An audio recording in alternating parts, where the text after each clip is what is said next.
Narcisi su preljubnici, narcisi su zapravo ovisni o vezama, narcisi ne mogu biti sami, narcisi trebaju ljude oko sebe, narcisi ako su u braku, jako često jesu, narcisi su u pravilu preljubnici. Narcisi naravno to jako dobro umiju skriti.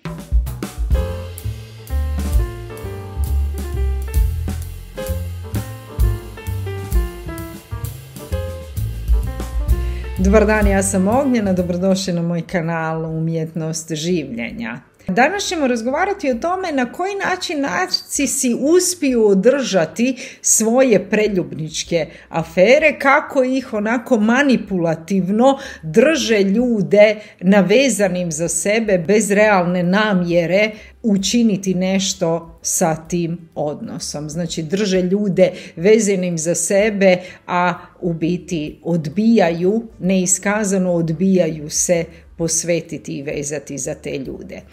Prije nego što krenemo, hvala vam što ste tu i hvala vam što me pratite. Odslušajte reklame do kraja, možete me jednokratno podržati, super zahvala, mali gumb dolje desno, možete raditi sa mnom individualno. Idemo mi na našu temu, znači kako narcisi održe svoje preljubničke partnere uz sebe. Na koji način narcisi uspiju zadržati svoje preljubničke partnere tako dugo uz sebe? Narcisi jako često uđu u izvanbračnu aferu, a da pritom obećaju jako puno stvari koje ne kane provesti, koje ne kane ostvariti, međutim upravo zbog tih obećanja u pravilu u onoj inicijalnoj fazi love bombinga se taj preljubnički partner veže za narcisa. Što se više produbljuje taj odnos, teže je izaći iz tog odnosa.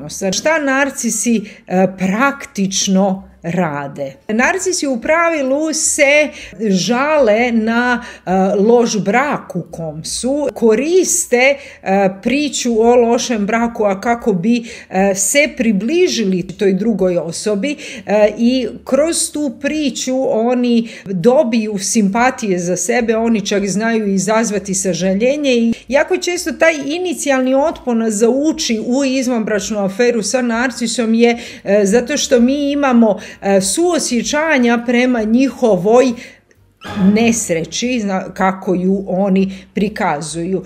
Jako često ljudi uđu u ove afere nekako čista srca, uvjereni da, obzirom da je osoba u tako lošem braku, da u biti kani izaći iz tog braka i to je nešto što narcisi doslovce serviraju kao priču, međutim to u pravilu ostane samo priča. Narcisi ne izlaze iz zapravo formiranih brakova zato što je to njihova komfort zona.